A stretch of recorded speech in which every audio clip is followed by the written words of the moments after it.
నూతన సంవత్సరం సందర్భంగా సూర్యాపేట జిల్లా కోదాడలోని మైనార్టీ గురుకుల పాఠశాలను సందర్శించారు మంత్రి ఉత్తమ్ కుమార్ రెడ్డి. గురుకుల పాఠశాలను తనిఖీ చేశారు. స్కూల్లో ఉన్న సమస్యలపై ఉపాధ్యాయులను అడిగి తెలుసుకున్నారు. ఆ తర్వాత విద్యార్థులతో కలిసి హాస్టల్లో భోజనం చేశారు మంత్రి ఉత్తమ్ కుమార్ రెడ్డి.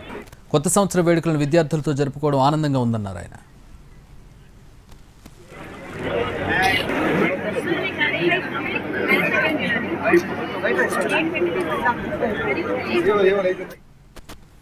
నూతన సంవత్సరం సందర్భంగా సొంత నియోజకవర్గం హుజూర్ నగర్లో పర్యటించిన మంత్రి ఉత్తమ్ సబ్ జైలును సందర్శించారు.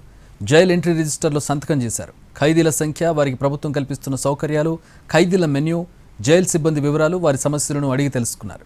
పోలీస్ సిబ్బంది, జైలు అధికారులు ఖైదీలతో కలిసి బ్రేక్ఫాస్ట్ చేశారు. ఆ తర్వాత సూర్యాపేట జిల్లా మేళ్ల చెరువులో శివాలయంలో పూజలు నిర్వహించారు మంత్రి ఉత్తమ్.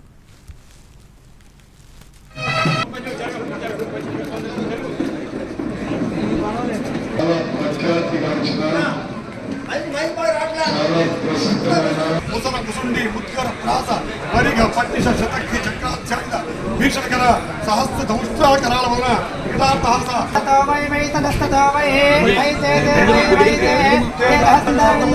ముద్రాన్ని